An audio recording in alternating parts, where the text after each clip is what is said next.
तो सबसे पहले तो ये फोटो देखो, ये मैं हूं last summer, same face same features, कुछ भी नहीं बदला जेनेटिकली। और ये भी मैं हूं, ये है 4 महीने बाद की फोटो जिसके अंदर मैंने कोई भी एक्सपेंसिव ट्रीटमेंट नहीं लिए, ना मैं जिम गया और कोई ज्यादा पैसे नहीं खर्चे। बस कुछ सिंपल सिंपल बातों का मैंने ध्यान रखा जो कि मैं पहले नहीं कर रहा था। तो इस वीडियो के अंदर मैं आपको ऐसी बातें बताने वाला हूं जिनका मैंने ध्यान रखा, जिससे एक ग्लो अप हुआ है। और क्योंकि समर्स आ रही हैं और ज्यादातर लोग यही गलतियां करने वाले हैं जो कि मैंने करी। और आपको भी पता है यार, सिर्फ अच्छे कपड़े पहनने से ग्लो अप नहीं आता।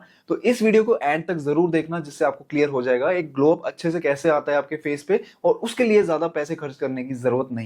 So without wasting any time, चलिए वीडियो शुरू करते हैं। चलो भाई, सीधा पॉइंट पे आते हैं। अब आपको भी पता है कि ग्लो अप जो होता है वो आउटफिट से नहीं, ग्रूमिंग से आता है। ये मुझे बहुत बाद में रियलाइज हुआ, जब एक फोटो खींच रही थी, मेरा फ्रेंड साइड में ही था, ऑलमोस्ट सिमिलर शर्ट, वही सेम लाइटिंग के अंदर, बट उसकी स्किन ज्यादा मतलब क्लियर लग रही थी, मेरी काफी डल लग रही थी। प्रॉब्लम मेरी स्किन में नहीं थी, प्रॉब्लम थी कि भाई एक प्रॉपर रूटीन में फॉलो नहीं कर रहा था। अब समर्स के अंदर एक सिंपल सा रूटीन अगर आप फॉलो करो, तो मॉर्निंग के अंदर आपको चाहिए एक क्लेंजर, एंड क्लेंजर के साथ चाहिए आपको एक सनस्क्रीन, दैट्स इट। बहुत सारी चीजें, आपको क्रीम्स डालने की जरूरत नहीं है, हैवी हैवी क्रीम्स डालने की जरूरत नहीं है इसके अंदर। एक नॉर्मल क्लेंजर ले लो और उसके बाद एक सनस्क्रीन लगा लो और बाहर जा सकते हो। कॉलेज जाना है, ऑफिस जाना है, तो आप आराम से जा सकते हो। और वहीं आता है एक नाइट रूटीन।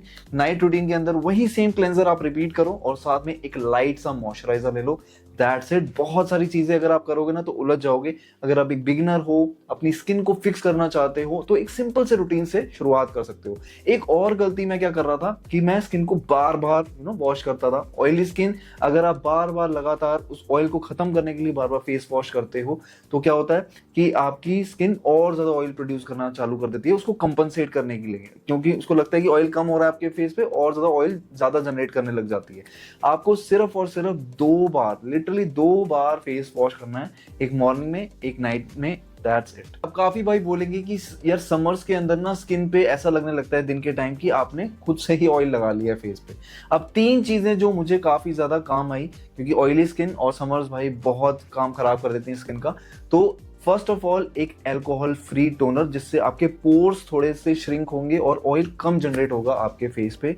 दूसरा है एक लाइट सा मॉइस्चराइजर, जेल मॉइस्चराइजर, जो हाइड्रेशन भी दे फेस को और साथ साथ कहीं से भी ग्रीजी फील ना कराए। अब बहुत ज्यादा हैवी क्रीम्स अगर आप लगाओगे तो उससे आपकी स्किन को ब्रीथ नहीं कर पाएगी और पोर्स क्लॉग होंगे और ज्यादा एक्ने ज्यादा जनरेट। ऑयली स्किन में तो खासकर ऐसे होता है कि एक्ने वगैरह ज्यादा आते हैं क्योंकि पोर्स क्लॉग हो जाते हैं। काफी लोग ऐसे गलती करते हैं कि हैवी क्रीम्स की तरफ चले जाते हैं, तो ये नहीं करना। जेल मॉइस्चराइजर लो, लाइट मॉइस्चराइजर लो, जो कि आपकी स्किन को हाइड्रेशन भी दे और ग्रीजी फील ना कराए। तीसरा, एक्सफोलिएशन बहुत ज्यादा जरूरी है। काफी लेट मैंने चालू करा और एक्सफोलिएशन बहुत, it works wonders for your skin.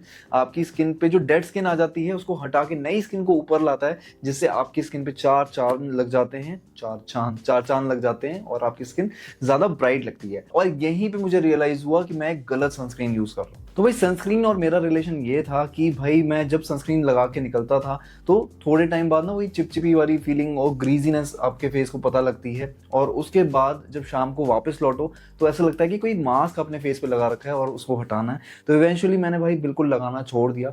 लेकिन यहीं पे मैंने सबसे बड़ी गलती करी, क्योंकि सनस्क्रीन ना लगाने से जो टैनिंग होती है स्किन पे, वो टैन हो गया, मार्क्स हो गए, एक रफ सा टेक्सचर हो गया।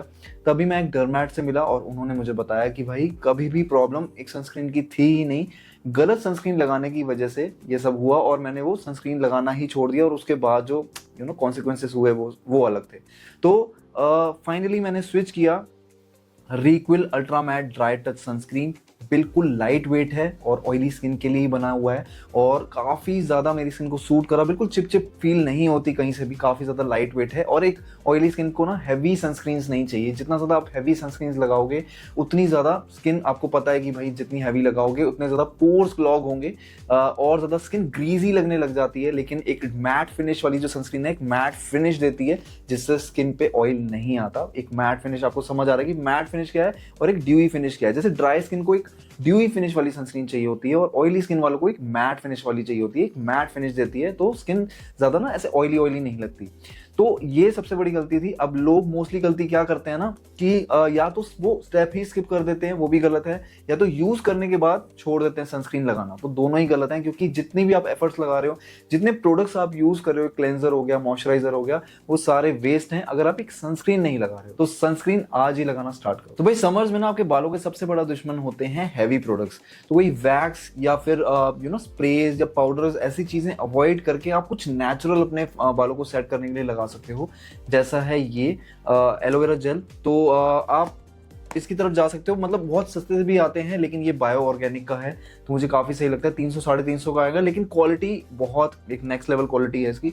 तो ये आप लगा के नॉर्मल ड्रायर से भी सेट कर सकते हो, काफ़ी अच्छा होल्ड रहता है, काफ़ी मतलब नेचुरल भी है। और अगर लगा भी रहेगा तो आपको कोई दिक्कत नहीं है। नहीं तो कोई प्रोडक्ट आप लगाओगे तो आके उसको हटाना भी पड़ता है। तो मेक श्योर कि आप एक एक नेचुरल प्रोडक्ट यूज़ करो जिससे कोई हार्म नहीं है आपके बालों को। और दूसरा, आप जो भी आप बियर्ड वगैरह सेट करते हो, एक क्लीन कट लो। जैसे आप बालों पर ना साइड से क्लीन रखो और मतलब मेसी ज़्यादा ना हो। कई बार होता है ना, कई लोग छोड़ देते हैं और ख़राब लगते हैं। तो यही छोटे छोटे पार्ट्स हैं ग्रूमिंग के। आपकी बियर्ड, आपके बाल नीट लगने चाहिए। जितने नीट लगेंगे उतने ही ज़्यादा आप शार्प लगो। तो नेक्स्ट है कि डार्क और हैवी फैब्रिक जितना हो सके अवॉइड करो, क्योंकि इसके अंदर हीट ट्रैप हो जाती है और ज़्यादा स्वेटिंग आती है। तो इसकी जगह आई वुड प्रेफर कि भाई मैं हमेशा ऐसे कपड़े चूज करता हूँ, या तो 100% कॉटन हो या लिनन हो। इसके अंदर आपको स्वेटिंग कम होती है और ज्यादा इजी लगता है, कंफर्टेबल लगता है। तो ऐसे कपड़े आपको चूज करने चाहिए। थोड़े पेस्टल शेड्स आपको प्रेफर करने चाहिए, आजकल बहुत ज्यादा ट्रेंड के अंदर चल रहे हैं। तो बहुत ज्यादा ओवर साइज, मैं पर्सनली बताऊं तो इतना ज्यादा प्रेफर नहीं करता। बहुत ज्यादा ओवर साइज ना हो और बहुत ज्यादा फिटेड भी ना हो जिससे अनकंफर्टेबल लगे। तो इसकी जगह आप एक स्ट्रक्चर्ड शर्ट्स पहनो जिससे फिटिंग भी प्रॉपर आए, लेकिन बहुत ज्यादा टाइट भी ना हो, बहुत ज्यादा लूज भी ना हो, जिससे क्लीन लुक आपको मिले। तो जितना हो सके ऐसे पेस्टल शेड्स, लाइट शेड्स आजकल बहुत ट्रेंड में है, वो आप पहन सकते हो। और किसी भी क्रिएटर को देख के आप सेम आउटफिट ऑर्डर मत करो। कई बार मैंने ऐसा करा है कि भाई रील्स आ रही, मैंने फटाफट से ऑर्डर करा, पहन के देखा तो मुझ पे उतना ज्यादा सूट नहीं कर रहा। तो आप कोई चीज आप मंगवा के देखो, आप खुद पहनो, शीशे के सामने जाओ और आप ऑनेस्टली खुद को रेटिंग दो कि भाई मैं इसमें अच्छा लग रहा हूँ या नहीं लग रहा हूँ।